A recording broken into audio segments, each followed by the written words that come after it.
እንደምን ሰነበታችሁ ውድ ተመልካቾቻችን አድማጮቻችን በየሳምንቱ የምናደርገው የመጽሐፍ ቅዱስ የውይይት ክፍለ ጊዜያችን ነው የሰንበት ትምህርት ክፍለ ጊዜ ነው በዚህ በሶስት ወር የምናጠናው በመጽሐፍ ቅዱስ ያሉ ተምሳሌዎች ምሳሌዎች አመላካች ምልክቶች በሚል በተለይ ትንቢትን ለማጥናት ሙሉ መጽሐፍ ቅዱስ ላይ እነዚህ የተቀመጡልን ምን እንደሆኑ የምንገነዘብበት ጊዜ ይሆናል። የዛሬ የምናጠናው ጋብቻ ያለው ተምሳሌነት በመጽሐፍ ቅዱስ ውስጥ ጋብቻ ያለው ተምሳሌነት በተለይ ደግሞ ትንቢትን ለማስተዋል እንዴት እንደሚረዳ እናጠናለን ማለት ነው። ወደ ውይይታችን ከመግባታችን በፊት መግቢያ ዋናውን ጥቅስ አነብና ወንድማችን ያዕቆብ ጸሎት ያደርግልናል። መግቢያው ዋናው ጥቅስ የተወሰደልን ከራእይ ምዕራፍ 19 ቁጥር 9 ላይ ይገኛል። ራእይ ምዕራፍ 19 ቁጥር 9 መልአኩም ወደ በጉ ሰርግ እራት የተጠሩ ብፁዓን ናቸው ብለህ ጻፍ አለኝ። ቀጥሎም እነዚህ የእግዚአብሔር እውነተኛ ቃሎች ናቸው አለኝ። ጸሎት እናደርጋለን። በሰማይ ያለ አፍቃሪ አባታችን እጅግ አድርገን እናመሰግንሃለን።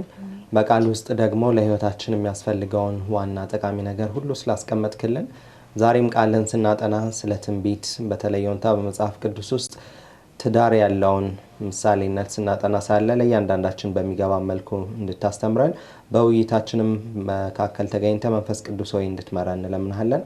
ስለሰማን ተመስገን በክርስቶስ ኢየሱስ አሜን። እንግዲህ ቅድም እንዳነሳሁት ጋብቻ ያለው ተምሳሌነት መጽሐፍ ቅዱስ ውስጥ በተለይም ደግሞ ትንቢትን ለማጥናት የሚረዳን ተምሳሌነት ነው የምናጠናው። በአጠቃላይ ጋብቻ ምን አይነት ትርጉምና ምን አይነት ሐሳብ እንደነበረው የተለያየ ጋብቻዎችንም እያነሳን እንወያያለን። በዛሬ ዘመን የጋብቻ በጣም የተጣመመ ትርጉም እየተሰጠው ይገኛል። መጽሐፍ ቅዱስ ግን መጀመሪያ አስቀድሞ ያስቀመጠው ይህ ድርጅት የጋብቻ ድርጅት ቅዱስና ቅን የሁለት ሰዎች የሆነውን ፍጹም ጥምረት የሚያመለክት እሱን እንዲሆን የሚያደርግ የነበረ ነው። ስለዚህ ከዚያ ደግሞ እግዚአብሔር ሊያስተምረን የሚፈልገው ነገር አለ። በተለይ የራእይን በምናጠናበት ጊዜ ለጋብቻ የምትዘጋጅ ሙሽራ እንዳለች እናያለን። ደግሞ በምንዝርም ደግሞ በጣም የሰለጠነች ደግሞ አንዲት ሴትም እንዳለች እናያለን። ይህ ሁሉ ለማስተዋል ጋብቻ በመጽሐፍ ቅዱስ ውስጥ ምን ትርጉም አለው፣ ምንስ ሊያስተምረን ይችላል የሚለውን እያንዳንዱን የምናይበት ጊዜ ይሆናል ማለት ነው። የመጀመሪያው የምናጠናው መጽሐፍ ቅዱስ መጀመሪያ ትዳርን ሲያቋቁም እግዚአብሔር እንደተናገረው ሁለቱ አንድ ስጋ ይሆናሉ የሚል መመሪያ ሰጥቶ ነበር። አዳምና ሔዋን ሲጋቡ እንዲሁም አንድ ሴት ቤተሰቡን ትተዋለች፣ ወንዱም ቤተሰቡን ይተዋል፣ ሁለቱም ይጣበቃሉ የሚል ሀሳብ አለና ይህ ምን አይነት ወዳጅነት ነው፣ ምን አይነት ግንኙነት ነው የሚለውን በጥልቀት ለማየት እንሞክራለን። ስለዚህ ምን ማለት ነው ብዬ ነው ይህንን የምጠይቃችሁና አንድ ስጋ ይሆናሉ የሚለው ሀሳብ እንዴት ነው መጽሐፍ ቅዱስ የሚተነትነው? ይሄ አንድ ስጋ የመሆን ሀሳብ በጣም የመቀራረብ ከዚህ በላይ መቀራረብ የማይቻልበት ደረጃ ድረስ እንደመድረስ ማለት ነው እና ሰዎች ተቀራርበው ባልና ሚስት ሴትና ወንድ ማለት ተቀራርበው ባልና ሚስት ነው መሆን የሚችሉት። አካላዊም ስሜታዊም ቅርበትን ይወክላል ይሄ ማለት እና እስከ መጨረሻው ድረስ ሰው በሚችሉበት ልክ አንድ መሆን መቀራረብን የሚወክል ነውና ይሄ አንድ ስጋ የሚለው ሀሳብ የትዳርን መሰረት ታሳቢ ያደረገ ነውና ይሄ የትዳር መሰረት ፍቅር ነው። የጋብቻ መሰረት ፍቅር ነውና የእግዚአብሔር ማንነት ነው ፍቅር። የእግዚአብሔር የሁሉም ሌሎቹ ባህሪዎቹ መገለጫ ማለት ነው ፍቅርና ይሄ ፍቅር ነው ሃርሞናይዝ የሚያደርገው ሰዎችን የሚያዋህዳቸው አንድ እንዲሆኑ የሚያደርጋቸው ይሄ ፍቅር ነው እና በዚህ ፍቅር መሰረት ሰዎች መቀራረብ በሚችሉበት ልክ መቀራረብ የመጨረሻው ቅርበት ማለት ነው እንግዲህ አንድ ስጋ መሆን ማለት። የሚያስገርም ሀሳብ ነው አይደል? ምክንያቱም እግዚአብሔር መጀመሪያም ትዳርን ይሄ ቤተሰብን ሲያቋቁም አላማውም የነበረው በቃ ወንድና ሴት አንድ እንዲሆኑና በቃ ያን አንድነት ደግሞ እኛ ከምናስበውም በላይ በቃ አንድ ይሆናሉ ከእንግዲህ ሁለት አይደሉም የሚለው የእግዚአብሔርም የመንግስቱ መሰረት ፍቅር ነውና በዛ ፍቅር አንድ እንደሚሆኑ በጣም ትልቅ ትምህርት ይሰጠናል። ሲናገር በዘፍጥረት ምዕራፍ 1 ላይ ሰውን እንፍጠር የሚል ቃል እናነባለን እና እዛ ላይ የምናየው ሐሳብ እግዚአብሔር ያው በሌሎች ቦታዎች ላይ ተብራርቶ የምናየው ነው። በስላሴ መልክ ወይም የስላሴን ጥምረት እዛ ጋር ጠቅሶ እየተናገረ እንደሆነ እንረዳለን። ያው የብዙ ቃል ነው የተጠቀመው እንፍጠር የሚለው ግን ሰውን በመፍጠር ውስጥ የአብም የወልድም የመንፈስ ቅዱስም ተሳትፎች እንደነበሩ ጥቅሱ ይነግረናል እና በአንድነት ነው የፈጠሩት ሰውን ሲፈጥሩ ያንን የፈጠሩትንም ሰው ወንድና ሴት አድርጎ ከፈጠሩ በኋላ ከዛ እነሱ ደግሞ አንድነት እንዲኖራቸው አንድ ስጋ ይሆናሉ አሉ። ስለዚህ ልክ በስላሴ መካከል ያለው አንድነት ነው ባልና በሚስት ውስጥም እንዲኖር የሚጠበቀው። ያ ማለት ባልና ሚስት አንድ ይሆናሉ ሲባል ያው የሰርጋቸው ቀን ሁለት ሻማ ያነሱና አንድ ሻማ ያበራሉና ሁለቱም ቀልጠው አንድ ይሆናሉ ማለት አይደለም።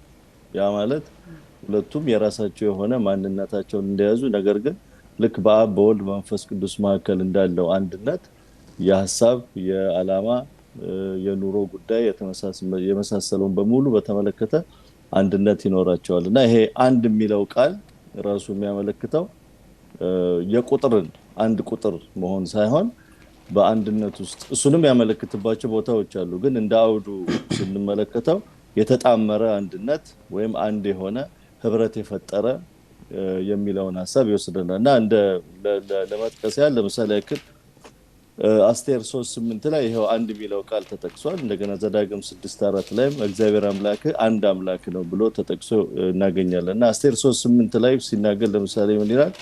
ሃማም ለአርጤክስስ አንድ ህዝብ በአሕዛብ መካከል በመንግስትህ አለ ይላል። አንድ ህዝብ ሲል ስለ አንድ ሰው ወይም ግለሰብ አይደለም፣ ግን የእስራኤልን የአይሁድን ህዝብ እየተናገረ ነው አንድ አድርጎና ሁለቱ ሰዎች በዚህ መልኩ ነው አንድ የሚሆኑት በተለያዩ ጉዳዮች ላይ ግን አንድነትን ፈጥረው እናገኛለን እና ይሄ ደግሞ ያው የቤተክርስቲያንና የክርስቶስን ግንኙነት እንደሚያሳይ በኋላ የምንመለከተው ይሆናል። ዘፍጥረት ምዕራፍ 2:24 ላይ ሁሉ ጊዜ በዚህ ጉዳይ የሚጠቀሰው ጥቅስ አለ። ስለዚህ ሰው ከአባቱና ከእናቱ ተለይቶ ከሚስቱ ጋር ይጣመራል፣ ሁለቱም አንድ ስጋ ይሆናሉ ይላል። በምድር ባሉን ግንኙነቶች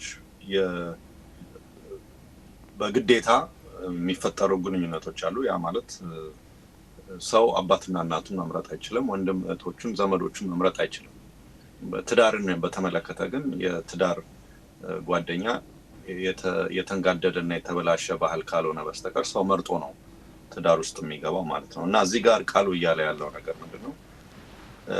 አባትና እናት እንግዲህ በጣም የሚቀርቡን የወለዱን አባትና እናት ከነሱ ጋር ከምንቀራረበው የበለጠ በትዳር የሚመጣው ቅርርብ ያንን እያሸነፈ ያንን ከዛም እየላቀ ይሄዳል የሚል ነገር መጽሐፍ ቅዱስ ላይ ያስቀምጥልናልና ይሄ ነገር ጠለቅ ያለ ጉዳይ ነው። ምክንያቱም እግዚአብሔር ዓለማትን ሲፈጥር ማገናዘብ ከሚችሉ ፍጡራኑ የሚጠብቀው አንድ ነገር አለ። ያ ምንድነው?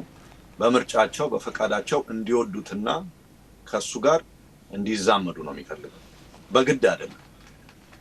መፈጠራችን ወደዚህ ዓለም መምጣታችን ራሱን የቻለ ታሪክና አመጣጥ አለው። እዛ ላይ ቁጥጥር የለንም፣ ልክ እናትና አባታችን መምረጥ እንደማንችል። ነገር ግን ወደ እግዚአብሔር የማዘንበሉ ጉዳይ ላይ የኛ ምርጫ ነው። በትዳርም ውስጥ የምናየው ያንን ነገር ነው።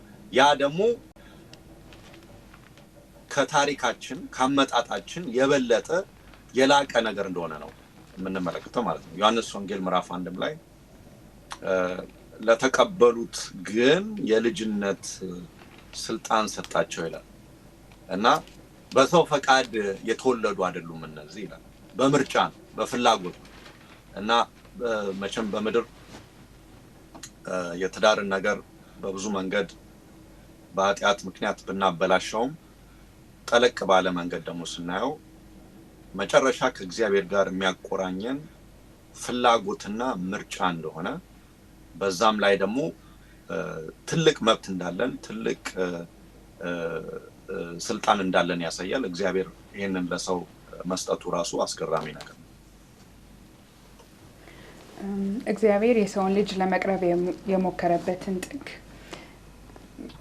ሰው በመሆን የኛን አካል በመልበስ የኛን ስጋ በመሸከም ነው ልጁን ኢየሱስን ክርስቶስ ወደዚህ ምድር የላከውና ሌላ አካል ሩቅ ልንደርስበት ማንችል አካል አልነበረም ኢየሱስ ክርስቶስና ይሄ አንድነት ከኛ ጋር የሚመሳሰል ስጋ መያዙ የእግዚአብሔርን ፍቅር ያሳያል። ምክንያቱም የፍቅር የመጨረሻ ግብ አብሮ መሆን ነው። እግዚአብሔር በተለያዩ ጊዜያት የሰውን ልጅ ሲፈልግ በመካከላቸው አድር ዘንድ ቤተ መቅደስን ስሩልኝ ሲል ይሄ ሁሉ የሚያሳየው አብሮ መሆን የፍቅር መሰረታዊ ሀሳብ መሆኑን ነውና ይሄ አንድ ስጋ የመሆን ሀሳብ የመቀራረብ የመጨረሻ ቅርብ ሁለት ነገሮች አንድ ነው የሚሆኑት። በቃ ከዛ በላይ ምንም ሊሆኑ አይችሉምና ይሄንን የሚያመለክት ሀሳብ አለው። ጥሩ። ስለዚህ እንግዲህ ከዚህ ተምሳሌነት ከጋብቻ ተምሳሌነት እግዚአብሔር ሊነግረን የፈለገው እሱ የሚፈልገው ቅርብ ከህዝቦቹ ጋር በጣም የጠለቀ የቀረበ የተጣበቀ ነው ማለት እንችላለን። በጣም የቀረበ ነው። ልክ አሁን አርሴማ እንዳስቀመጠችው ኤፌሶን ምዕራፍ 5 ላይ ጳውሎስ ኤፌሶን ምዕራፍ 5 ከቁጥር 31 ጀምሮ እንደዚህ ይላል። ስለዚህ ሰው አባቱንና እናቱን ይተዋል፣ ከሚስቱም ጋር ይተባበራል፣ ሁለቱም አንድ ስጋ ይሆናሉ። ይህ ምስጢር ታላቅ ነው። እኔ ግን ይህ ስለ ክርስቶስና ስለ ቤተ ክርስቲያን እላለሁ።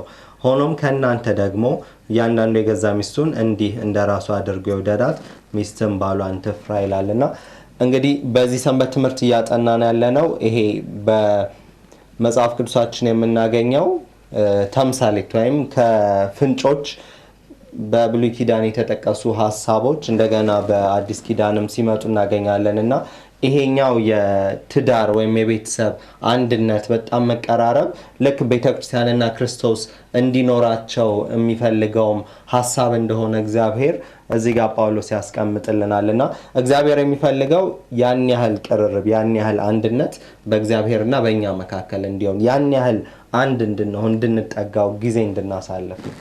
ስለዚህ እንግዲህ በብሉይ ኪዳን የጋብቻን ባየን ቁጥር የተለያዩ ጋብቻዎች አሉ፣ በኋላ የምናነሳቸው ናቸው። እነሱም ባየን ቁጥር ይሄን ተምሳሌነት ወደ አእምሯችን ማምጣት እንችላለን። የእግዚአብሔርና የሕዝቡን አንድነት ማለት ነው። አዎ እግዚአብሔር በተለያዩ እንዲሁም ወደ በኋላ እናያቸዋለን በተለያዩ የመጽሐፍ ቅዱስ ታሪኮች እንዲሁም አንዳንዶቹ በጣም በሚያስገርም እግዚአብሔር እስከማይመስል ድረስ በሚመስል መልኩ ለህዝቡ ለትምህርትነት ሲጠቀመውም እናገኛለን። ይሄንን የትዳርን መሰረታዊ ሀሳብና በተደጋጋሚ የምናገኘው ምክንያቱም የእግዚአብሔርና የሰው ግንኙነት የፍቅር ነው ማለት መሰረቱ ፍቅር ነው። እግዚአብሔር ሰውን መውደዱ ነው፣ ሰው ደግሞ እግዚአብሔር እንዲወድ መገባቱ ነው እና ይሄንን በሰው ስርዓት ውስጥ በደንብ ግልጽ ሆኖ ልናገኘው የምንችለው በትዳር ውስጥ ነው። በሴትና በወንድ ወይም በባልና በሚስት ግንኙነት ውስጥ ነውና እግዚአብሔር በዛ ጥልቀት ከሰዎች ጋር ቅርብ መሆን ይፈልጋል። በዚህ ውስጥ ደግሞ እርሱ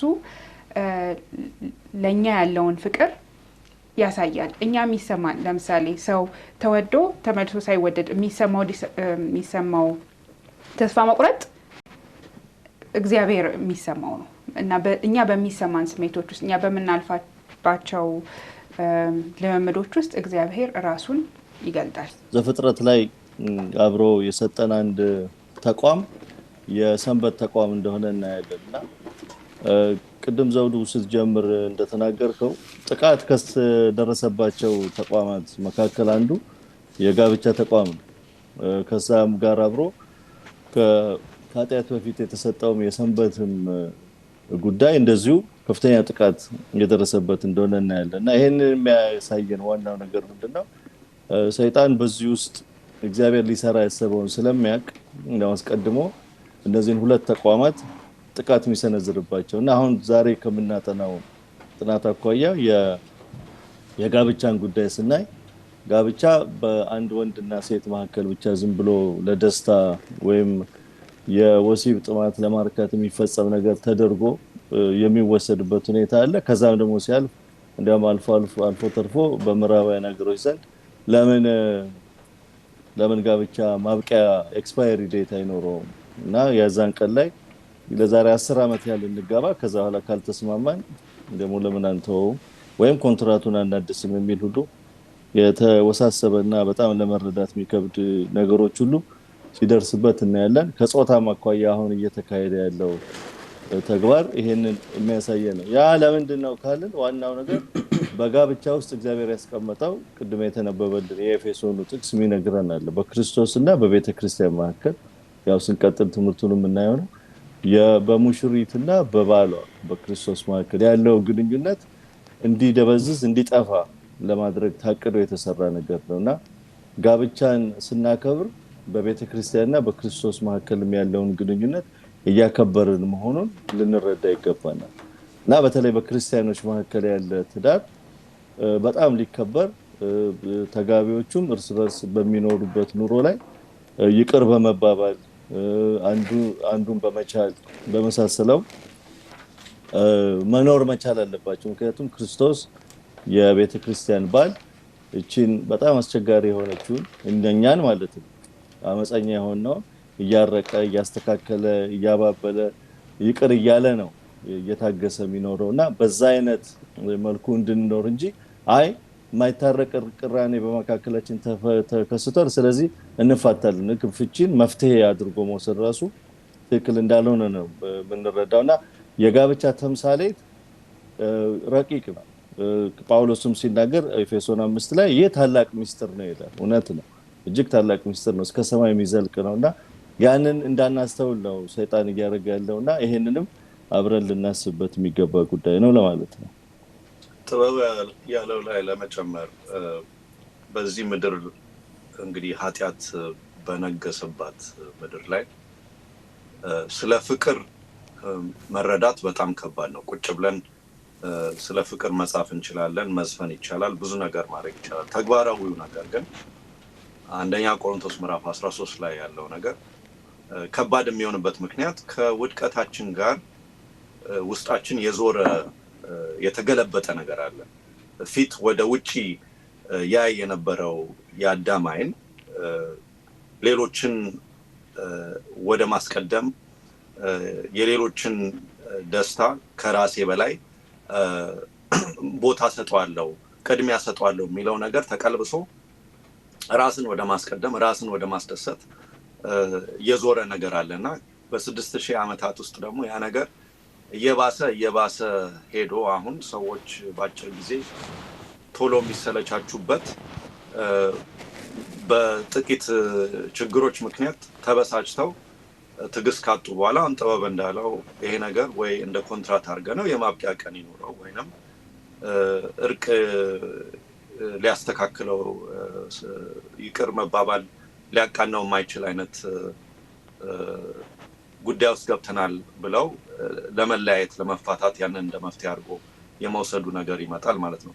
እግዚአብሔር ግን በትክክል ካስተዋል ነው ነገር በትዳር ውስጥ ወንድና ሴት በስነ አእምሮ በስሜት የተለያየን ሰዎችን አንድ የማረጉ ነገር ፍቅርን እንድንለማመድ ይረዳናል ማለት ነው። እንዲያውም በ6000 ዓመታት እቺ ምድር ብዙ ርቃ እንዳትሄድ እንዳትጠፋ ከረዱት ነገሮች ውስጥ ከነ ችግሩም ማለት ነው ትዳር ነው የሚል ጽኑ እምነት አለኝ ማለት ነው። ሰው ራሱን መውደድ አይከብደውም። ራሱን የሚመስልም ነገር ካገኘ መውደዱ ቀላል ነው። ለዚህ ነው በዚህ ነገሮች በተዛቡበት የመጨረሻ ዘመን ላይ አሁን የተመሳሳይ ጾታ ጋብቻስ የሚለው ጥያቄ እንኳን አሁን ሊመጣ የቻለው ማለት ነው። ሰው ራሱን መሰል ነገር ሲያገኝ ወደዛ ማዘንበሉ ብዙ አስደናቂ አይደለም። ሚስጥሩ ግን አሁን ሰው ራሱን የማይመስል ከሱ ውጪ የሆነ ነገር ብሎ እንደገና የዛ አስተሳሰብ ያ ሰው ያ ግለሰብ የሚፈልጋቸው ነገሮች ምንድናቸው ብሎ በጥናት ቁጭ ብሎ በጥንቃቄ ያንን ነገር ካገናዘበ በኋላ ራሱን ውስጥ ብዙ የሚቀየሩ ነገሮች እንዳሉ ተመልክቶ ራሱን ዝቅ አድርጎ በዛ መንገድ የመሄዱ ነገር ከእግዚአብሔር ጋር የበለጠ እንድንተዋወቅ የሚያደርገን ነገር ነው ማለት ነው። ምክንያቱም በእግዚአብሔርና በእኛ መካከል ያለው ልዩነት ጥበብ እንዳለው በጣም ሰፊ ነው። እኛ አመፀኞች ነን፣ አስቸጋሪዎች ነን። ነገር ግን እግዚአብሔር ከኛ ጋር በምን አይነት መንገድ በምን አግባብ ነው በየዕለቱ በየቀኑ የሚነጋገረው? ለእኛስ ያሰበው ነገር በእኛ ባህሪ ምክንያት በእኛ ከፍ ዝቅ ማለት ምክንያት ይቀየራል ወይ የሚለውን ስናስበው ያንን በጥልቀት ስንረዳው በምድር ያለውም ነገር የዛ ተምሳሌት መሆኑ በዛም ጉዳይ ላይ ለደህንነትም የሚረዳን ነገር መሆኑን እንመለከታለን ማለት ነው። በጣም ጥሩ። አሁን በተነሳውም ሀሳብ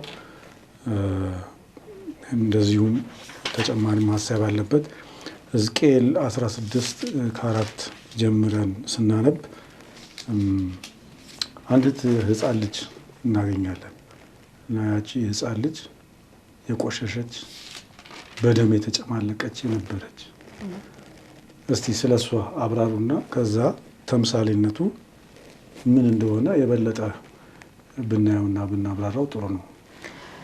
ሕዝቅኤል ምዕራፍ 16 ላይ እስከ 10ዎቹ ድረስ የሚዘልቅ አንድ እንደዚህ ያነሳው ሀሳብ አለና እግዚአብሔር እስራኤልን ሪፈር እያደረገ እንዴት እንደነበረች መጀመሪያ ከዛ በኋላ ደግሞ አሁን እንዴት እንደሆነች ይናገራልና መጀመሪያ እንደዚህ በማለት ነው የሚጠቅሰው። ቁጥር 4 ላይ በተወለድሽ ጊዜ በዚያው ቀን እትብትሽ አልተቆረጠም፣ ንጹሕም ትሆኚ ዘንድ በውሃ አልታጠብሽም፣ በጨውም አልተቀባሽም፣ በጨርቅም አልተጠቀለልሽም። በተወለድሽበት ቀን ከሰውነትሽ ጉስቁልና የተነሳ በሜዳ ላይ ተጣልሽ እንጂ ከዚህ አንዳች ይደረግልሽ ዘንድ ዓይን አራራልሽም፣ ማንም አላዘነልሽም ብሎ ይናገራልና እስራኤልን መጀመሪያ ያገኘበትን ሁኔታ እግዚአብሔር እንዲህ ብሎ ይገልጸዋል። ከዛ በኋላ ቁጥር 6 ላይ በአንቺም ዘንድ ባለፍኩ ጊዜ በደምሽም ውስጥ ተለውሰሽ ባየሁሽ ጊዜ በደምሽ እንዳለሽ በሕይወት ኑሪ አልኩሽ። አሁን በደምሽ እንዳለሽ በሕይወት ኑሪ አልኩሽ።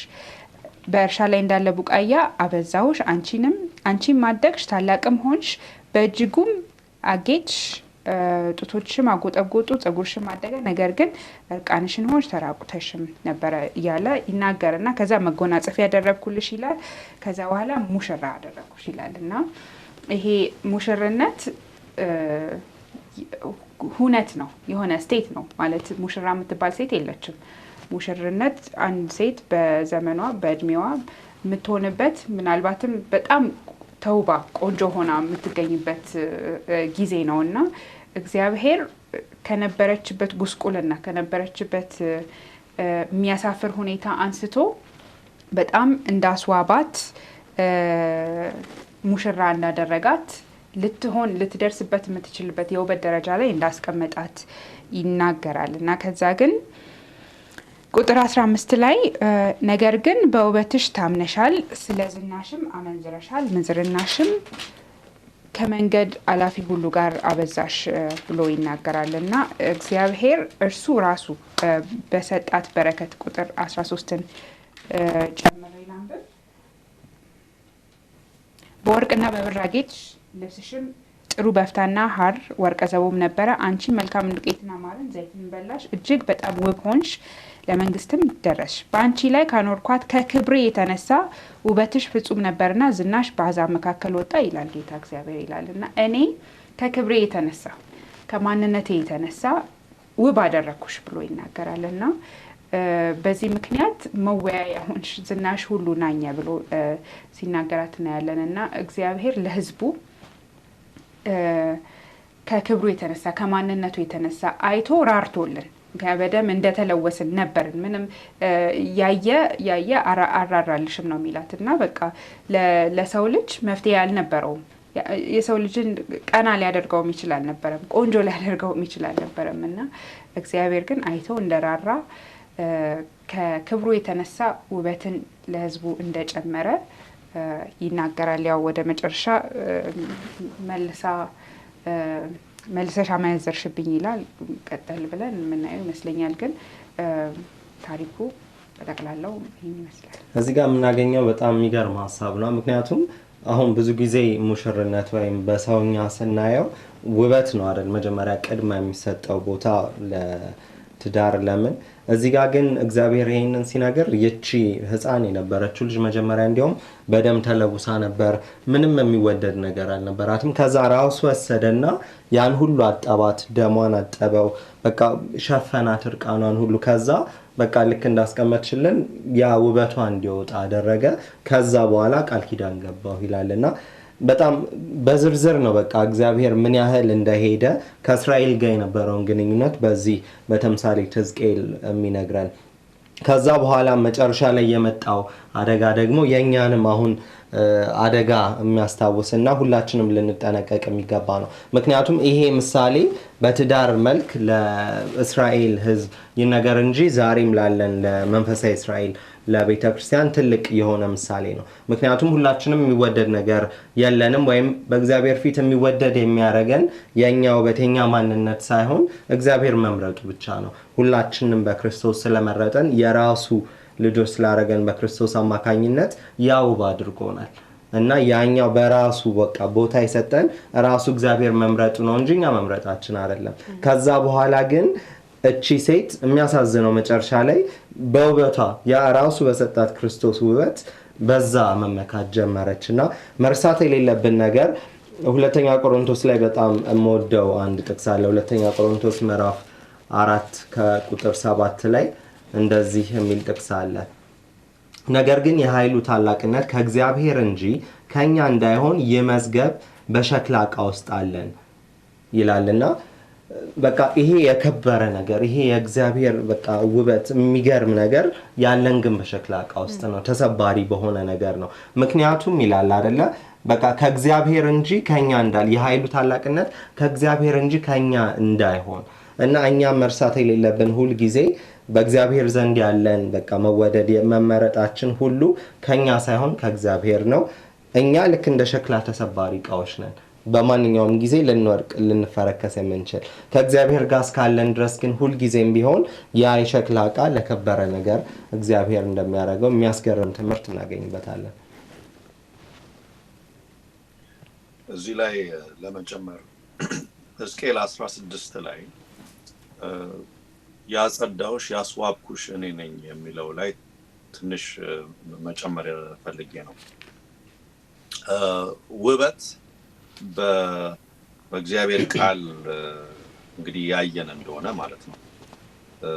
አንደኛ ጢሞቴዎስ ምዕራፍ 2 ቁጥር 9 ላይ እንዲሁም ሴቶች በጨዋነትና ራስን በመግዛት ተገቢ የሆነ ልብስ ይልበሱ እንጂ በሹሩባ ወይም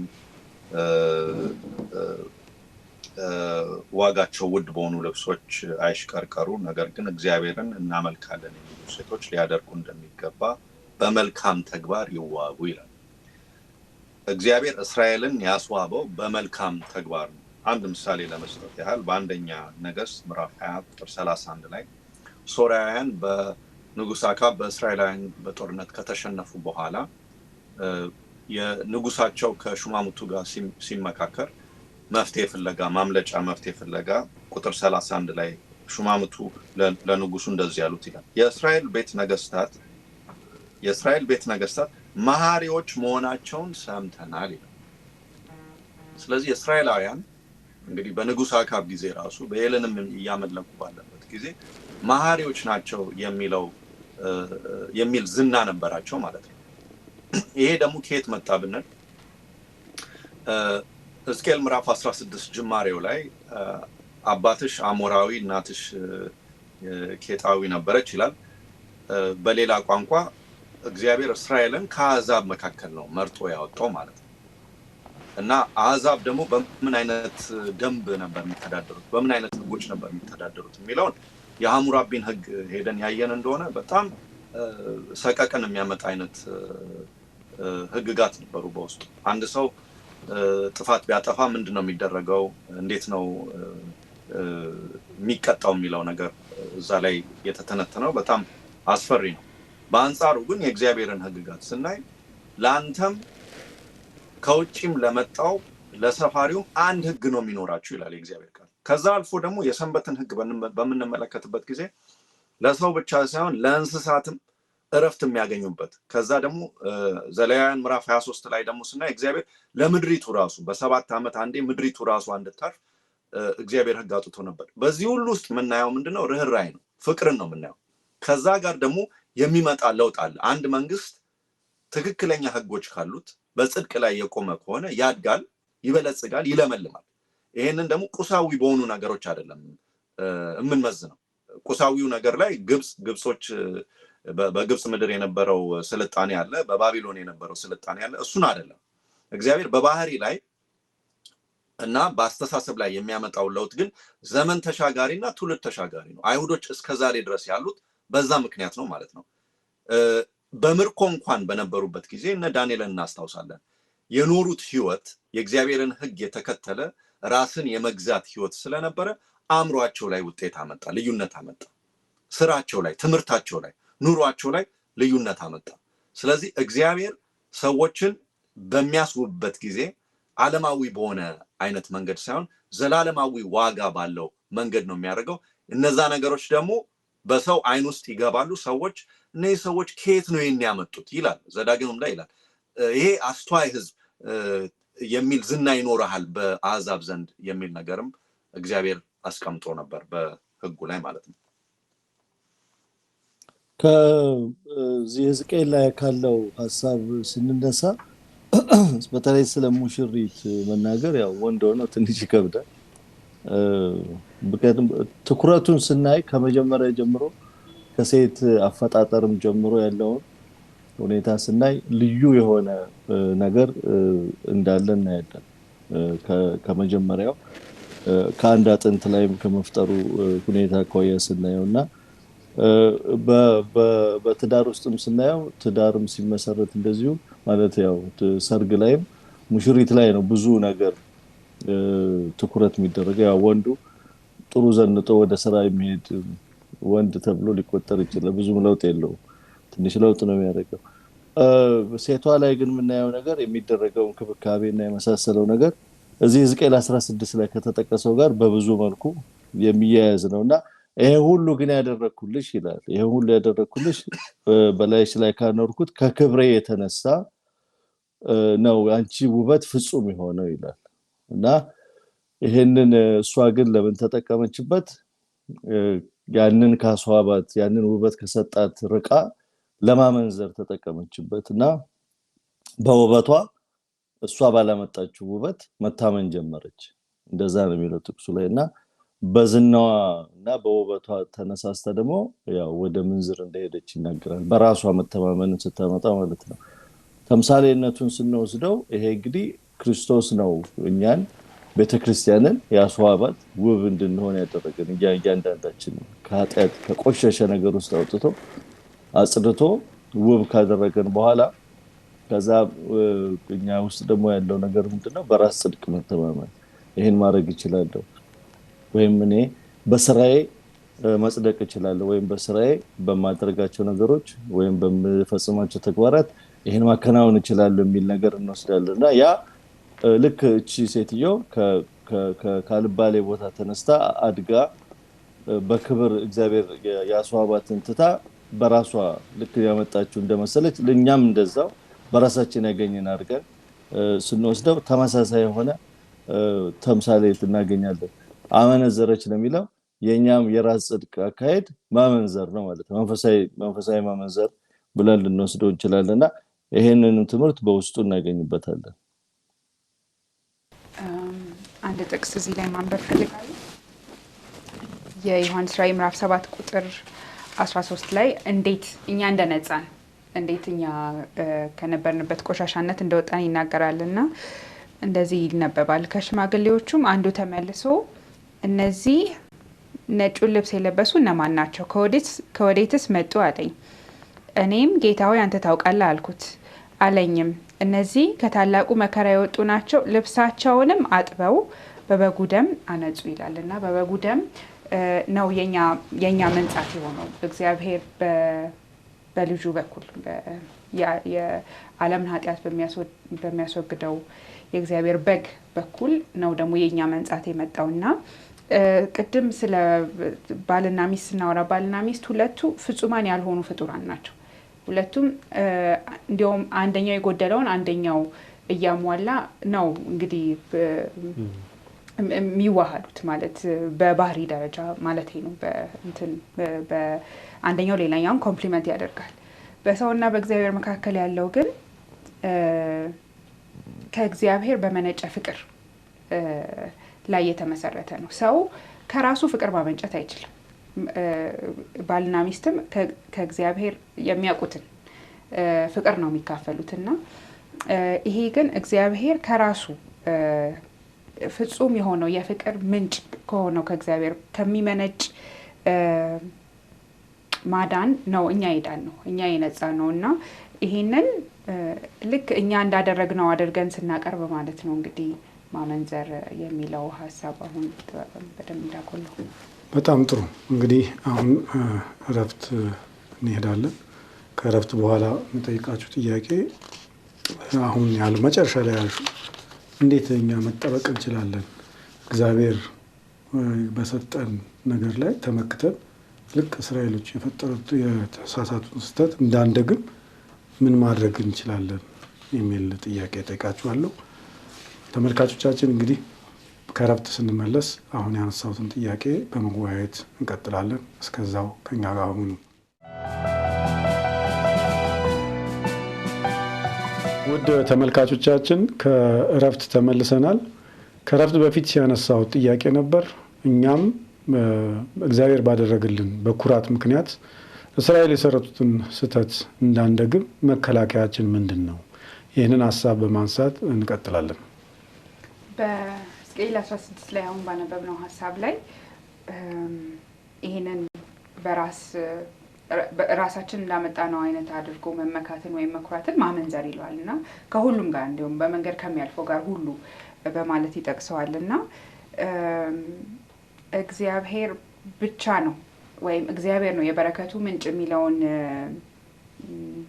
እውቅና መስጠት ለዚህ ይጠቅማል ብዬ አስባለሁ። ይሄንን በደንብ በግልጽ የምንማርበት አንድ ታሪክ በመጽሐፍ ቅዱሳችን ውስጥ አለ። ትንቢተ ሆሴዕ ላይ ያለ የፍቅር ታሪክ ነውና የእግዚአብሔር ቃል ወደ ሆሴዕ ሲመጣ ምዕራፍ 1 ቁጥር 2 ላይ እንደዚህ ይላል።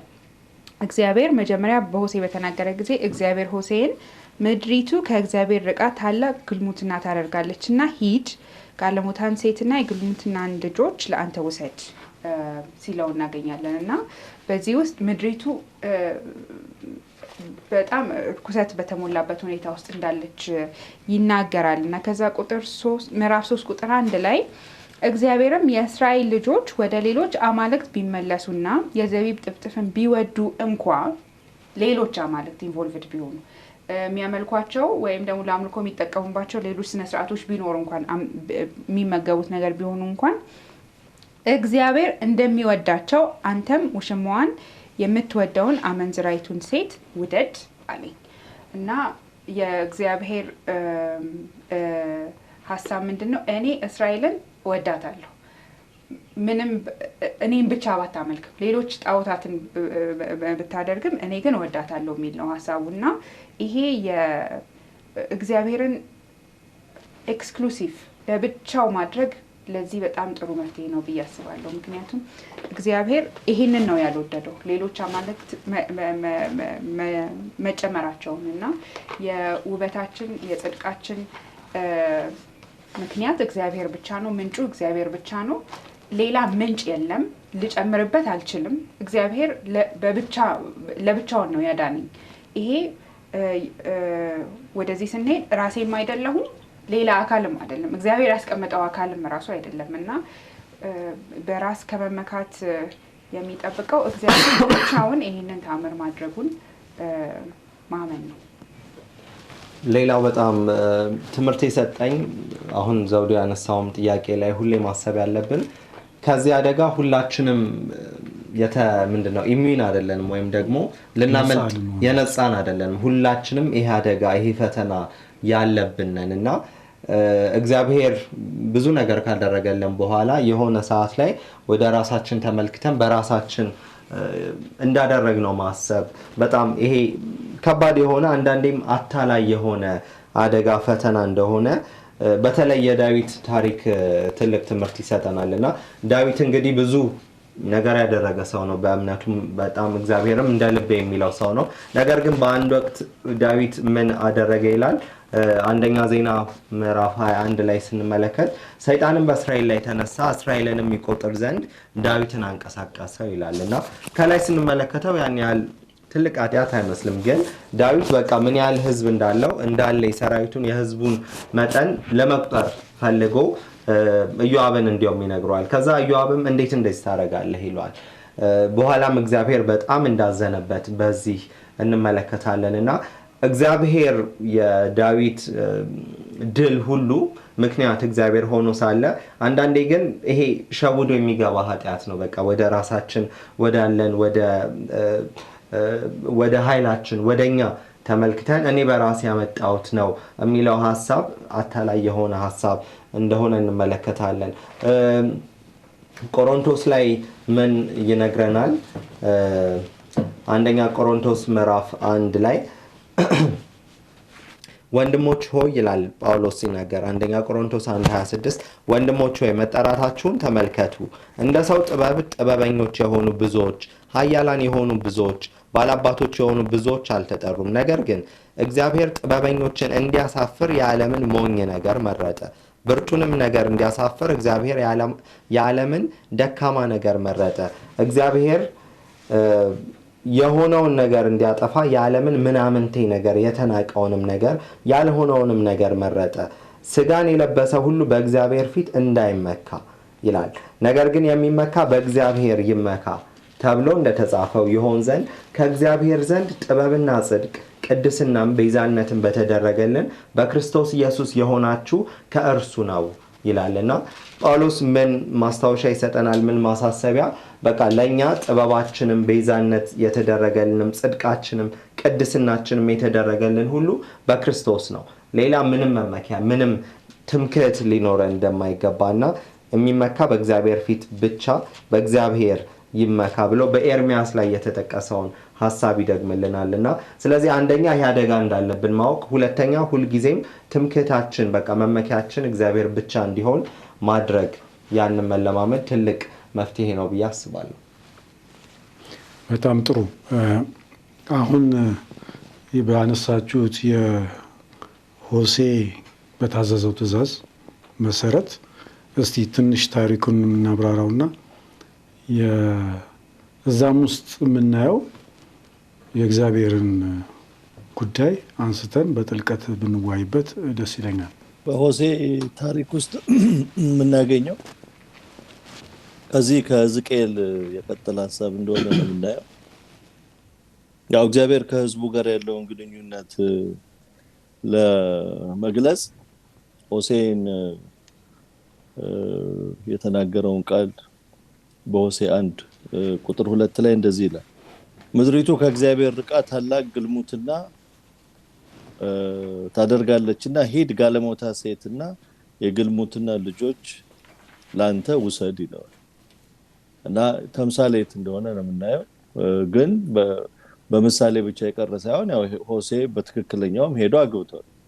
ጎሜር የምትባል አመንዝራ የነበረች ሴት እንዳገባ ታሪኩ ላይ እናገኛለን።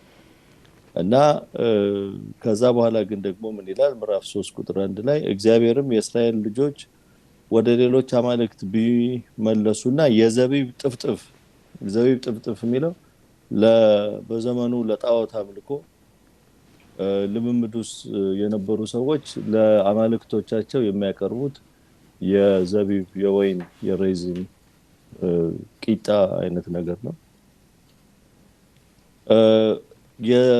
ሌሎች አማልክትን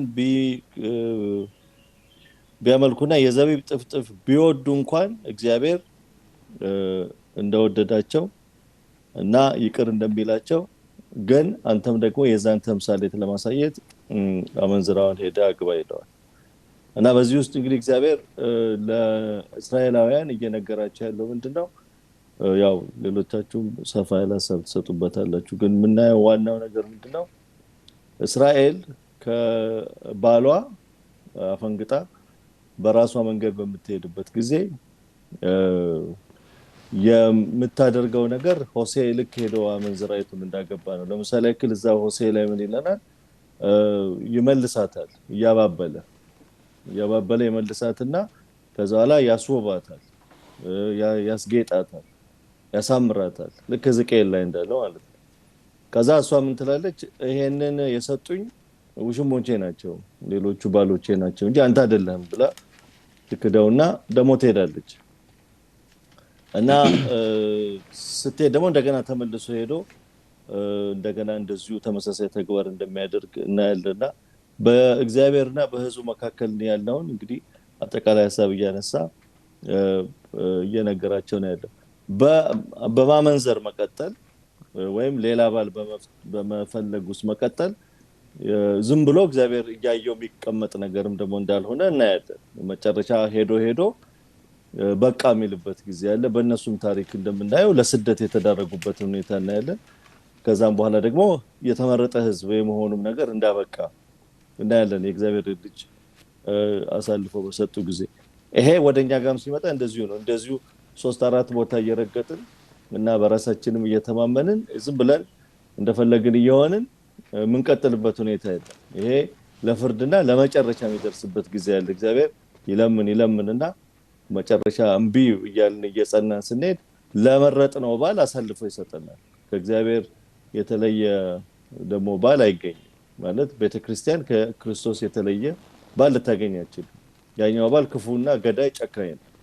ስለዚህ ይሄም ደግሞ እንደሚመጣ እዛው ሆሴዕ መጽሐፍ ላይ እናገኛለን። እሺ፣ አሁን ጥበበ ባለው ላይ ትንሽ ተግባራዊ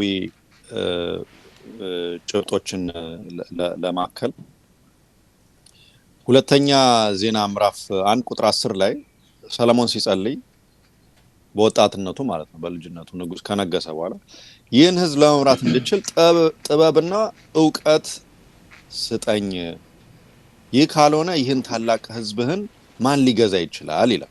ቁጥር 11 ላይ እግዚአብሔር ሲመልስ እግዚአብሔርም ሰለሞንን እንዲህ አለው፣ የልብ መሻት ይህ ስለሆነ ብልጽግናና ሀብት ወይም የጠላቶችን ነፍስ ወይም ረጅም ዕድሜ ስላልጠየቅ፣ ነገር ግን ባነገስኩ ህዝቤ ላይ የምትገዛበትን ጥበብና ዕውቀት ስለጠየቅ ጥበብና ዕውቀት ይሰጣል። እንዲሁም አንተ በፊት የነበረ ማንኛውም ንጉስ ያላገኘውን ካንተም በኋላ የሚነሳው የማያገኘውን ብልጽግና ሀብት ክብር እሰጣለሁ ይለዋል። እንግዲህ እግዚአብሔር ለሰለሞን ምን ሰጠው? ጥበብ ሰጠው። ከዛ ደግሞ በጥበቡም ላይ ደግሞ ብልጽግና ጨመረለት። አሁን ደግሞ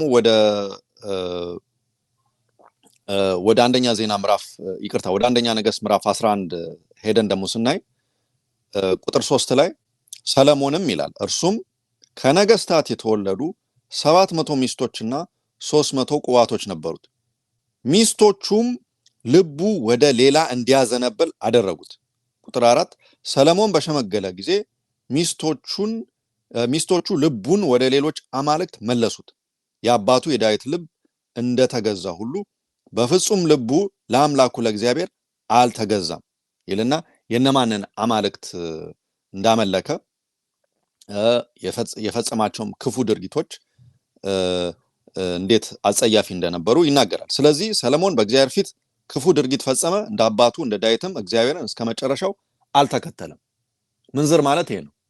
እግዚአብሔር ዕውቀት ይሰጣል፣ ጥበብ ይሰጣል። ከዕውቀትና ከጥበብ ጋር ደግሞ ምን ይመጣል? ብልጽግና ይመጣል። ሰው ቁሳቁስ ይወዳል። ሲሳካለት እግዚአብሔርን ዞር በልልኝ ማለት ይጀምራል ማለት ነው። በምዕራቡ ዓለም የምዕራቡ ዓለም መሰረት በተለይ አሜሪካ፣ ምዕራብ አውሮፓ፣ ሰሜን አውሮፓ መሰረታቸው የፕሮቴስታንት ተሐድሶ ነው። ከዛ በፊት ሀብታም የሚባሉ አልነበሩም። ስልጣን የነበረው እንደውም ወደ ጣሊያን ወደ ፈረንሳይ አካባቢ ነበር። እነዚህ ህዝቦች ግን በተሐድሶ ምክንያት በመጽሐፍ ቅዱስ ምክንያት ከፍ ከፍ ካሉ በኋላ እግዚአብሔር የለም የሚል ትምህርት ሁሉ ተጀመረ ማለት ነው። እግዚአብሔር ጥበብ ከሰጠ በኋላ እግዚአብሔር የትልልቅ የትምህርት ተቋሞች እንዲከፈቱ ካደረገ በኋላ ማለት ነው። የነ ኦክስፎርድ የነ ኬምብሪጅ መሰረታቸው ክርስትና ነው።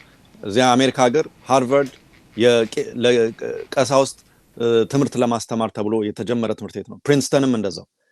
እነዚህ ቤቶች ዛሬ የሚያስተምሩት የሚሰብኩት በጣም ጸረ እግዚአብሔር የሆነ ነገር ነው። ምንዝር ማለት ይሄ ነው። በእኛም በኢትዮጵያ ሀገርም ካየን በመጽሐፍ ቅዱስ ተተርጉሞ ወደ ኢትዮጵያ ከገባ በኋላ መጀመሪያ የተማሩት ሰዎች እግዚአብሔርን ከማገልገል ወደ ፖለቲካ ነው የገቡት። ኤርትራም ውስጥ ተመሳሳይ ታሪክ አለ እና እግዚአብሔር ሰዎችን ከፍ ሲያደርግ ሰዎች ያንን ነገር እንዴት ነው ለዛ ነገር የሚሰጡት የምስጋና ምላሽ ሳይሆን የክህደትና እንግዲህ ቃሉ እንደሚለው ሆሴም ላይ ሕዝቅኤልም እንደሚለው የምንዝር እንደሆነ ዛሬም ደግሞ ይሄ ለኛ ማስጠንቀቂያ ነው። ጅማሬያችንን ታሪካችንን ኋላ ጠንቅቀን መመርመር ያስፈልገናል። እግዚአብሔር መልካም ሲያደርግልን ምን አይነት ምላሽ ነው የሰጠነው? ፍላጎታችን ምኞታችን ወዴት ያዘ ነበረ ነው። የሰለሞን ሚስቶች ወደ ሌላ እንዲሄድ አደረጉት ይላል። እኛም እግዚአብሔር ባረገልን መልካም ነገሮች የምናገኛቸው የተሻሻሉ ነገሮች ልባችንን ወዴት ነው የሚወስዱን የሚለውን ነገር ልብ ብለን እንድንከታተል ይጋብዘናል ማለት ነው። በጣም ጥሩ። እዚህ ላይ ግን ሳናናሳው ማልፈው ላለማለት የምፈልገው ነገር የሆሴ የተሰጠው መቼም ትእዛዝ በጣም ከባድ ትእዛዝ ነው። ማንም ሰው አንድን አመንዝራ አግባ መባል መቼም በጣም የሚከብድ ነገር ነው። ከዛ ደግሞ አንዴም ሁለቴም አይደለም ተመላልሶ ነው እንደገና ሲስባት የነበረው እና ያ ደግሞ አሁን እንዳነሳችሁት የእግዚአብሔር ተምሳሌነትን የሚያሳይ ነውና እውነት እግዚአብሔር ይሄን ያህል ህዝቡን ይወዳል? አሁን ስናይ ብዙ ሰው እንደውም እግዚአብሔር አይወደኝም የሚል ነው የሚመስለኝ ሳያው ነገር አለም። እዚህ ጋር ተሰጠ የምናየው ተምሳሌነት ግን እግዚአብሔር አመንዝሯን እንኳን ደጋግሞ እንደወሰዳት እንደሆሴ ያን ያህል በብዙ ርቀት የሚሄድ ነው። ይሄ እውነት ነው። እውነት ነው። ምክንያቱም ይሄንን በደንብ የሚያስረዳን ሲጀምርም እግዚአብሔርም ይሄንን ምሳሌ ለእስራኤል ህዝብ የሰጠው በሆሴ አማካኝነት ምን ያህል በቃ ህመሙን በህዝቡ በአመጽ በኃጢአት ምክንያት ከሱ ሲለይ ያለውን ህመም ያለውን ስቃይ ትንሽ እንደው ካሳየ በሚለው ትንሽ የሚለው ይሰመርበት። ምክንያቱም እግዚአብሔር የሄደው ርቀት ከዛም በላይ ነው። ይሄንን ደግሞ በደንብ ፍንትው አድርጎ የሚያሳየን መስቀሉ ነው። መስቀሉ ላይ ራሱ እግዚአብሔር ስጋ ለብሶ ዝቅ አለ። ከዛ በኋላ ማን እንደሆነ ተረከ። በጎረቤታችን ሆነ፣ ሰው ሆነ እግዚአብሔር። ከዛ ተመላለሰ። ምን ያህል ፍቅር እንደሆነ ምን ያህል ማንነቱን በሚገባ ተረከልን። ከዛ ሰዎች ግን እሺ ልንለው አልቻልንም። ጭራሽ ወስደን በመስቀል ላይ ሰቀል ነው አይደለ? ሰው ያደረገው ያን ነው። ግን በመስቀል ላይ ራሱ ሆኖ ክርስቶስ ሲል የነበረው የሚያደርጉትን አያውቁምና ይቅር በላቸው እያለ በቃ ሲማልድ ለሰዎች ያን ያህል ሲቃይዞት ሲቃትት እናገኘዋለን። እና የእግዚአብሔር ፍቅር ከምናስበው በላይ ነው። እና ሰዎች አሁን ልክ እንዳልከው የሚያስቡት አንዳንዴ እንደዛ እንድናስብም የምንፈተነው እግዚአብሔርን በደንብ ስላልተረዳ ነው። ስለ እግዚአብሔር ያለን ግንዛቤ በሰውኛ ፍቅር ሰው በሚተነትነው አይነት ፍቅር ስለምናስበው ነው እንጂ እግዚአብሔር እውነተኛ ፍቅር በመጽሐፍ ቅዱሳችን በክርስቶስ ሕይወትም የተተረከልን ያ ፍቅር በእርግጥም እንዲሁም ጳውሎስ ሲገልጸው እኮ በቃ ወርዱ፣ ስፋቱ፣ ቁመቱ፣ ርዝመቱ ይላል ኤፌሶን ምዕራፍ 3 ላይ ስንመለከትና በጣም ካይምሮ የሚያልፍ በጣም ካይምሮ የላቀ ፍቅር እንደሆነ መጽሐፍ ቅዱሳችን ይነግረናል። ኮንትራስቱን ማስተዋል በጣም ጥሩ ነው። እንግዲህ ሆሴ የእግዚአብሔር ሰው ነው፣ የእግዚአብሔር ነብይ ነው። እግዚአብሔር እንዲህ ይላል ብሎ የሚናገር ነው እና ይሄ እንግዲህ በሰዎች አይን ምናልባት ጥሩ የምንለው ሰው እና ጥሩ ትዳር እንዲያው ቢኖረው የሚባል ሰው ነው እንግዲህ አመንዝራይቱ ጋር ሂድ እየተባለው እና በሆሴ ህይወት ውስጥ በጣም ብዙ ህመም ነበረ። በዚህ ምክንያት አንደኛ ሲሄድ ራሱ ገዝቷት ነው ያመጣት፣ ዋጋ ከፍሎ ነው ያመጣት፣ በዋጋ ነው የገዛት። ይሄ አንድ ያው ለሱ ይገባል ተብሎ የማይታሰብ ነገር ነው፣ ይቺን ሴት ዋጋ አውጥቶ መውሰድ። ከዛ በኋላ ደግሞ ሲቀጥል በልጆቹም ስሞች ላይ ሆሴ የደረሰበትን ህመም ማየት እንችላለን። ለምሳሌ ምህረት የማይገባት ሎ ሩሃማ ብሎ ሲጠራ እናያለን። ከዛ በኋላ ደግሞ የኔ ህዝብ ያልሆነ የኔ ፍሬ ያልሆነ አይነት ሀሳብ ያለው ከኔ ያልሆነ የሚል ሎ አሚ ደግሞ የሚል እና ሰው ሁሉ ይሄንን እያየ እንዴት ነው ከጎሜር ጋር የምትቆየው ነው የሚቀጥለው ጥያቄ። እንደዛ እኮ ነው እግዚአብሔር እስራኤልን የወደደው። እንግዲህ በዚህ ሁሉ ፔን ውስጥ እያለፈ ግን በህይወቱ እየተናገረ ነው፣ በትዳሩ እየተናገረ ነው እና እግዚአብሔር እኔ እስራኤልን እንደወደድኩ ውደድ ነው እያለ ያለው እና እግዚአብሔር ስለ እስራኤል ህዝብ ሲናገር በሰው ገመድ በፍቅርም ምስራት ሳብኳቸው፣ እነርሱም ቀንበርን ከጫንቃቸው ላይ እንደሚያነሳ ሆንኩኝ፣ ድርቆሽም ጣልኩላቸው። ወደ እኔ ይመለሱ ዘንድ አልወደዱምና ወደ ግብጽ ምድር ይመለሳሉ፣ አሶርም ንጉሳቸው ይሆናል ይላል እና እኔ ጋር ከመምጣት ይልቅ የሚቀላቸው በጣም ሌላ ሁሉም ነገር ይቀላቸዋል እኔ ጋር ከመምጣት ይልቅ ነው እግዚአብሔር እያለ ያለው እና የሚገርመው ሆሴ ደግሞ ገዝቷታል እና እግዚአብሔር ሰው ላይ ኢንቨስት እያደረገ ያለው ፍቅር ያ ሰው የወረደበት ዝቅታ ድረስ ወርዶ ነው። ነይ ተመለሽ እኮ ሲላት እየሄደ ነው። ሆሴ የማይጠበቅበት ቦታ የእግዚአብሔር ሰው የማይጠበቅበት ቦታ እየሄደ ነው ሲፈልጋት፣ ምን ታደርጋለህ እዚህ ሰፈር እንደማለት እና ልጁ ኢየሱስ ክርስቶስ እኛ ወዳለንበት ዝቅታ፣ እኛ ወዳለንበት የመጨረሻ ጥግ፣ የመጨረሻ ውርደት ወርዶ ነው ዓለማት እየተደነቁ መላእክት እየተደነቁ እዛ ምን ያደርጋል እየተባለ እኛን የፈለገውና ወርደን ከሱ እሱ ሊደርስበት ከማይችል ውጪ ልንሆን አንችልም። እስከ መጨረሻው ድረስ ኢየሱስ ክርስቶስ ወደ ሰዎች ልጆች ይመጣልና እስትንፋሳችን እስካለ ድረስ ይሄ እድል እስካለን ድረስ እርግጠኛ ሆነን መኖር ያለብን ነገር እግዚአብሔር ያለ ሁኔታ ያለ ቅድመ ሁኔታ እንደወደደ ነው። እዛው ሆሴ ላይ ሁለት ጥቅሶች ለማንበብ ነበር አሁን አንተ ለጠየቀው ጥያቄ። ሆሴ 7:8 ላይ ኤፍሬም ከአሕዛብ ጋር ተደባለቀ፣ ኤፍሬም እንዳልተገላበጠ ቂጣ ነው፣ እንግዶች ጉልበቱን በሉት እርሱም አላወቀም፣ ሽበትም ወጣበት እርሱም አላወቀም። የእስራኤል ትዕቢት በፊቱ መሰከረ፣ ወደ አምላካቸው ወደ እግዚአብሔር ግን አልተመለሱም፣ በዚህም ሁሉ አልፈለጉትም። ኤፍሬም አእምሮ እንደሌላት እንደ ሰነፍ ርግብ ነው፣ ግብፅን ጠሩ ወደ አሶርም ሄዱ እያለ ይቀጥላል። ይሄን ካለ በኋላ አሁን እዚህ ላይ ፍርድ እየፈረደ ያለ ነው ይመስለው፣ ግን ከዛ በኋላ ግን ምዕራፍ 11 ላይ ሆሴ ስንሄድ ምዕራፍ 11 ቁጥር 8 ጀምሮ እንደዚህ ይላል። ኤፍሬም ሆይ እንዴት እጥልሃለሁ፣ እስራኤል ሆይ እንዴት አሳልፌ እሰጥሃለሁ፣ እንዴትስ እንደ አዳማ እንደ እጥልሃለሁ፣ እንዴትስ እንደ ሲባዮ አድርግሃለሁ።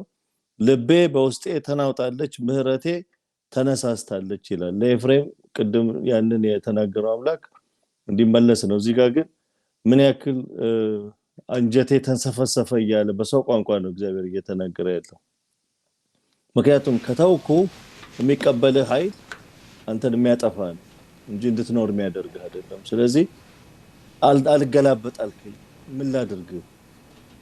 እንዴት አሳልፌ ስልስት ከሰጠው ያው እንደ ሲባዮ እና እንደ አዳማ ጠፍተህ ነው የምትቀረው እያለ ነው የሚናገረውና ምን ያህል ይወደናል እንግዲህ ገለጸልን እኮ አንጀቴ ተላወሰ ተንሰፈሰፈ ብሎ ነው የሚገልጸውና ይሄ በተደጋጋሚ በመጽሐፍ ቅዱስ ውስጥ የምናየው ነው። አሁን አርሴማ ከነሳቸው ሐሳብ ጋር በተያያዘ ጌታ ኢየሱስ የተናገረው አንዱ ምሳሌ ላይ 99 በጎቹን ትቶ አንዷን ሊያድን መጣ ይላል። የጠፋው ልጅ ታሪክ ላይም ተመሳሳይ ሐሳብ እናገኛለን። አባትየው ልጁ በድሎት ሰድቦት አዋርዶት የሄደውን ልጁ ሲመጣ ሮጦ በሽማግሌ አቅሙ ሮጦ ተቀብሎ ሰው እንዳያየው ነውሩን ሸፍኖ ጥሩ ልብስ አልብሶ ቤቱ አግብቶ እንደገና እንዲያው ልክ በድል አድራጊነት ግዳይ ጥሎ እንደመጣ ጀግና ድግስ ሁሉ ተደገሰለት።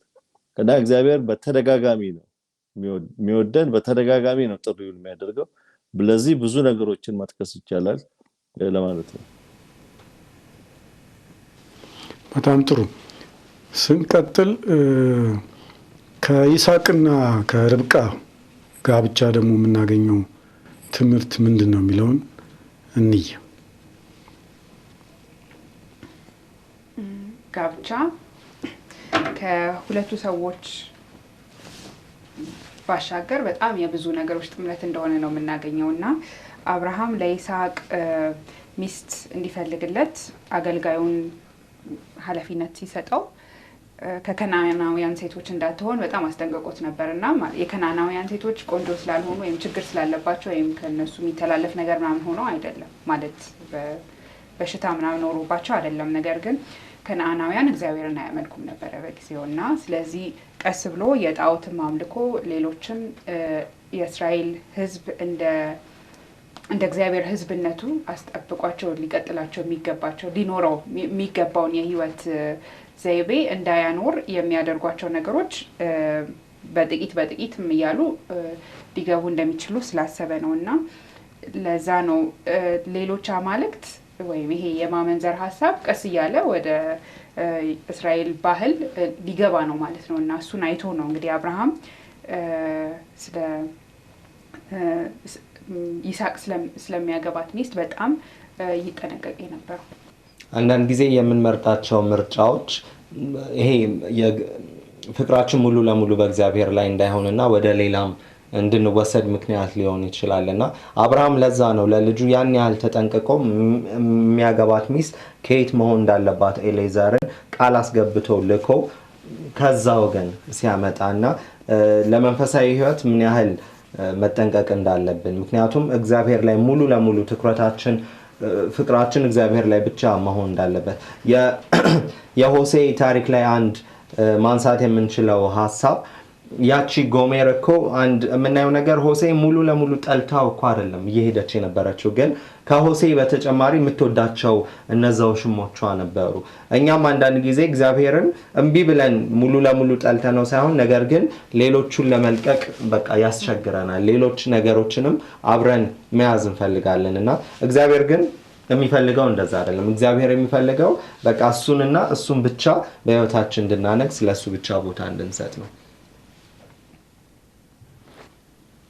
አሞስ 3:3 ላይ ሁለት ሰዎች ካልተስማሙ አብረው መሄድ ይችላሉ ነው ብሎ ይጠይቃል። ተመሳሳይ አውድ ነው። ዛም እግዚአብሔር አይቀየርም፣ ባህሪው አንድ ነው። የሰው ባህሪ ግን ተለዋዋጭ ነውና ከሱ ጋር መስማማት ያለብን እኛ ነን እና ትዳርን እንዲጸና የሚያደርገው ወጥ የሆነ በሁሉም ነገር የግድ ስምምነት ያስፈልጋል ለማለት ሳይሆን መሰረቱ ላይ ግን መግባቢያ መርሆች ያስፈልጋሉ። እነዛ ነገሮች ገና ከጅማሬው የተዛቡ ከሆነ አንዱ ከመጽሐፍ ቅዱስ የሚያነብ አንዱ ደግሞ ከሌላ መጽሐፍ የሚያነብ ከሆነ አይሳካም ነገሩ።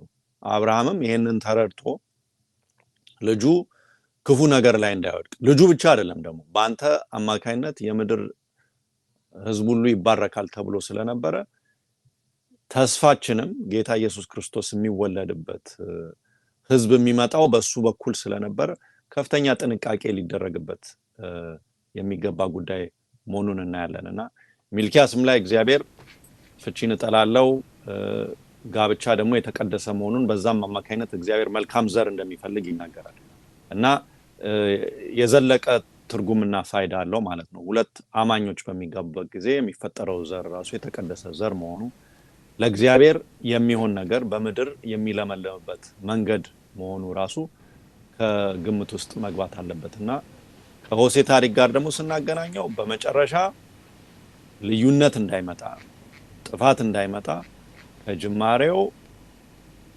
ከፍተኛ የሆነ ትኩረት ተደርጎበት ስምምነት ከእግዚአብሔር ጋር የእግዚአብሔርን መንገድ መከተል የሚለው ዘላለማዊ ዋጋ ያለው ነገር መሆኑን እናያለን ማለት ነው። የርብቃና የይስሐቅ ጋብቻ ጋር በተያያዘ የምናገኘው አንድ አስደናቂ ንጽጽር አለ። እግዚአብሔር አብርሃምን ውጣ ሲለው ከወጣው ታሪክ ጋር የሚገናኝ እንደሆነ ከርብቃም ታሪክ እናያለን። በዚህ ምክንያት ርብቃ ሁለተኛዋ አብርሃም ተብላ ትጠቀሳለች። ለምሳሌ አንድ 3-4 ነጥቦች ከዚህ ጋር ለማንሳት እግዚአብሔር ከአብርሃም ጋር ቃል ኪዳን ሲገባ ቃል ኪዳኑን ያነሳሳው እና ቃል ኪዳን ለመግባት የመጀመሪያውን እርምጃ የወሰደው እግዚአብሔር ነው። እዚህ ጋርም ስናይ ለልጄ ሚስት ያስፈልጋል እና ሚስት ሄደ ከዘመዶች ያምጣልኝ ብሎ አብርሃም ሲናገር ሐሳቡን ያነሳሳው አብርሃም ነው። ያው በእግዚአብሔር ቦታ ልንወስደው እንችላለን እና በነገራችን ላይ አብርሃም ለልጄ ከቤተሰቦቼ ከዘሮቼ ያምጣልኝ ስለ ዘረኛ ሆኖ አይደለም። ይሄ መንፈሳዊ ትርጉም ስላለው ነው። ያው ከጣዖት አምልኮ ጋር በተያያዘ መልኩ አሁን ድርባም እንደጠቀሰልን ማለት ነው። ስለዚህ አንዱ ነጥብ እሱ ነው። ሁለተኛው ላይ የሙሽሪቷ መልስ እና እግዚአብሔር አብርሃምን ውጣ ሲለው ከሰጠው መልስ ጋር የሚያያዝ ሐሳብ አለ። እግዚአብሔር አብርሃምን ውጣ ሲለው ወጣ። ሙሽሪቷም ደግሞ ተጠርታ ትሄጃለሽ ወይ ማለት ሙሽሪቷ ያልነበረችም ያን ግን ርብቃ ተጠርታ ትሄጃለሽ ወይ ስትባል እሄዳለሁ ነው ያለችው። ወዲያውኑ ነው መልስ የሰጠችው። በዛን ዘመን ላይ ሴቶች እንደዚህ አይነት ጥያቄ ማይቀርብላቸው መልስም እንዲሰጡ አይተበቅባቸውም ነበር። ያው አግብተሽ ሂጂ ተብላ ያው ተወስኖላት ነበር የምትሄደው። ግን እሷ ፈቃደኝነቷ ልክ እንደ አብርሃም እሄዳለሁ እሱ እንዳለው እሷም እንዳለች የምናይበት ክፍል ነው። ሁለተኛው ነጥብ። ሶስተኛው ላይ ጸሎት አለ። ኤሊኤዘር ይጸልይ ነበርና አንተም ጠጣ ግመሎችህንም አጠጣለሁ የምትለኝን ጌታ ሆይ አንተም ጠጣ ግመሎችህንም አጠጣለሁ የምትለኝን እሷን ሴት አገናኘኝ አለው። እንዳለውም እግዚአብሔር ረዳውና እንደተገናኙ ነው ያለን። ስለዚህ ሶስተኛው ነጥብ ጸሎት ትልቅ ክፍል እንዳለው ነው ያለ። አራተኛውና በጣም ወሳኛው ነው ሐሳብ የፍቅር ክፍል አለው እዚህ ውስጥ እና እግዚአብሔር ከአብርሃም ጋር ቃል ኪዳን ሲገባ ከቃል ኪዳኑ ጋር አብሮ ፍቅር አለበት እና ርብቃ ወደ ይስሐቅ ስትመጣ አያት ይላል። ወደ ድንኳኑም ማስገባት ይላል። ወደዳት ርብቃንም ወሰዳት ይላል። ሚስትም ሆነችው ወደዳትም። ይስሐቅም ከእናቱ ሞት ተጽናና ይላል። ቃል ኪዳን፣ ፍቅር፣ መውደድ አብረው የተያያዙ ነገሮችን እዚህ ውስጥ እናያለንና ዘዳግም 7:9 ላይም ከቃል ኪዳን ጋር ፍቅር እንዳለ ሲናገር እንደዚህ ይላል። አንተም አምላክህ እግዚአብሔር እርሱ አምላክ እንደሆነ ለሚወዱትም ትእዛዙንም ለሚጠብቁ ቃል ኪዳኑንና ምህረቱን እስከ 1000 ትውልድ ድረስ የሚጠብቅ የታመነ አምላክ እንደሆነ እወቅ ይላልና በእነዚህ ነጥቦች ምክንያት እንግዲህ የርብቃና የአብርሃምን ታሪክ የተያያዘና የተሳሰረ እንደሆነ እንመለከታለን። በጣም ጥሩ። እንግዲህ ጊዜው ስላለቀ አጭር ሐሳብ ስለ አመንዝራዋ ሴት ወይም በጋለሞትነት ፍርድ የተሰጠባትን ስለሷ እናውራና እናጠቃልል። አጭር ሐሳብ ገሩ በዮሐንስ ራእይ ምዕራፍ 19 ላይ ሁለት ትልልቅ ነገሮች ሲከሰቱ እናያለን። አንደኛ ታላቂቱ ጋለሞታ እንደተፈረደባት የሚያሳይ ነው። ሁለተኛው ደግሞ የበጉ ሰርግ እና እነዚህ ሁለት ትልልቅ ኢቨንቶች በአንድ ምዕራፍ ውስጥ የተወሰኑ ቁጥሮች ውስጥ ተካተው እናገኛቸዋለን እና በእርግጥ ይሄ ከእግዚአብሔር ውጪ ጽድቅ ወይም ደግሞ በራስ የመጽደቅ አባዜ እንደሚፈረድበት ከእግዚአብሔር ውጪ የሆነው ነገር ሁሉ ፍርድ እንደሚደርስበት ይሄም የእግዚአብሔር ፍቅር መገለጫ እንደሆነ እናገኛለን። ከዛ የበጉ ሰርግ ደግሞ ሙሽራይቱ የታጨችው ሙሽራይቱ እግዚአብሔር በጣም ብዙ ኢንቨስት ያደረገባት ያስዋባት ያነጻት በበጉ ደም ልብሳቸውን አንጽተው ደግሞ የተዋጁት ያሉበት ደግሞ ይሄም የእግዚአብሔር ፍቅር መገለጫ የሆነ ታላቅ ክስተት ነው ማለት ነው። በዚህ ምዕራፍ ውስጥ ተካቶ ምናገኝ ባቢሎን እና አዲስቷ ኢየሩሳሌም እንግዲህ የሚነጻጸር ብዙ ነገሮች አሏቸው። አጠር ያለ ሐሳብ እዚህ ላይ ለመስጠት በራእይ ምዕራፍ 17 ላይ ስለ ባቢሎን ይናገራል። በራእይ ምዕራፍ 21 ላይ ደግሞ ስለ አዲስቷ ኢየሩሳሌም ይናገራል እና እዛ ላይ ሲናገር ምን ይላል? ራእይ 17 ላይ ሰባቱንም ጽዋዎች ከያዙት ከሰባቱ መላእክት አንዱ መጥቶ ና በብዙ ውሃዎች ላይ የተቀመጠችውን የታላቂቱን ጋለሞታ ፍርድ አሳያለሁ ይላል። ስለ ኢየሩሳሌም ሲናገር ሰባቱን ኋለኛ መቅሰፍቶች የሞሉባቸውን ሰባቱን ጽዋዎች ከያዙት ከሰባቱ መላእክት አንዱ መጥቶ ወደዚህና የበጉንም ሚስት ሙሽራይቱን አሳያለሁ ይላል። ስናነጻጽራቸው እንግዲህ ስለ ባቢሎን ሲናገር የምድር ነገስታት ከሷ ጋር ሴሰኑ ይላል። ስለ ኢየሩሳሌም ሲናገር የበጉን ሚስት ሙሽራይቱን ብሎ ይጠቅሳታል። ከዛ በኋላ ስለ ባቢሎን ሲናገር ታላቅ ከተማ ነች ብሎ ሲገልጽ ኢየሩሳሌምን የእግዚአብሔርም ክብር ያለባት ናት ይላል። እና ሌላው ደግሞ በብዙ ውሃዎች ላይ የተቀመጠች ነች ይላል። ባቢሎንን ኢየሩሳሌም ከሰማይ የምትወርድ ናት ብሎ ይገልጻታል። እና ባቢሎን ራዕይ 17 ላይ በቀይ አውሬ ላይ የተቀመጠች ነች ይላል። ኢየሩሳሌም የምትመጣው ደግሞ ከእግዚአብሔር ዘንድ እንደሆነ ይናገራል። ሌሎችም ንጽጽሮች አሉ፣ ግን ሁለቱን ስናያቸው ያመነዘረች የካደች ቤተክርስቲያንና እምነትና በእግዚአብሔር ደግሞ የታመነችው ንጹህቷን ቤተክርስቲያን ወይም ንጹህን ሕዝብ የሚያመለክት ነው። አምጥሮ እግዚአብሔር ይስጥልን። እንግዲህ ተመልካቾቻችን እዚህ ጋር ማጠቃለል የግድ ይልብናል። ዛሬ ያጠና ነው መጽሐፍ ቅዱስን ስናጠና በተለይም ትንቢትን ስናጠና የጋብቻ ተምሳሌነት ምን እንደሆነ አይተናል። የጋብቻ ተምሳሌነት እግዚአብሔርና ሕዝቡ የሚያደርገው ጥልቅ የሆነ ግንኙነት ተምሳሌ እንደሆነ አይተናል። ይሄ ተምሳሌነት ደግሞ በሁለት ሊጠናቀቅ እንደሚችል ነው አሁን መጨረሻ ላይ የተነጋገርነው።